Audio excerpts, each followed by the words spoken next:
Serial Anupama की कहानी अब एक ऐसे तूफानी मोड़ पर आ चुकी है जहां अनुपमा पर बहुत बड़ा इल्जाम लग चुका है और उसकी जिंदगी फिर से मुश्किलों के जाल में फंस गई है क्योंकि किसी ने बहुत ही घटिया और सोच समझकर रची गई साजिश के तहत खराब खाना प्रोडक्शन हाउस भेज दिया और पूरा इल्जाम सीधे अनुपमा पर मढ़ दिया गया। प्रोड्यूसर को यही समझ आता है कि यह खाना अनुपमा की तरफ से आया है, इसलिए वह गुस्से में भड़क उठता है और अनुपमा को जेल भेजने की धमकी देते हुए उससे अपने नुकसान की भरपाई करने की मांग करता है, जबकि अनुपमा के पास इतने पैसे नहीं होते कि वह उसकी भरपाई कर सके। इसी वजह से प्रोड्यूसर बिना देर किए पुलिस बुला लेता है और यह देखकर परी, ईशानी और जैसी के होश उड़ जाते हैं।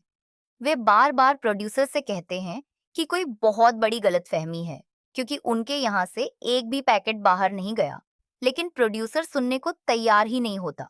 जब पुलिस आती है तो सीधा अनुपमा को पकड़ लेती है।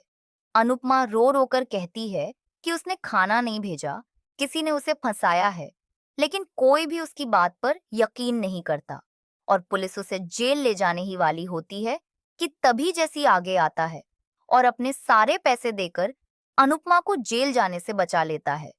हालांकि इससे जैसी और पूरे टीम का बहुत बड़ा नुकसान हो जाता है, फिर भी वह अनुपमा को बचाने में पीछे नहीं हटता। लेकिन इस पूरे तमाशे के बाद अब सवाल यह उठता है कि आखिर अनुपमा को बर्बाद करने के पीछे किसका हाथ है?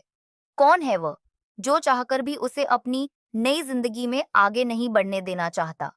इतना बड़ा षड्यंत्र किसने रचा कि अनुपमा की नौकरी भी चली गई और उसकी मेहनत पर एक झटके में पानी फिर गया? क्या यह सब किसी अंदर के आदमी ने किया या फिर कोई पुराना दुश्मन मुंबई पहुंच चुका है?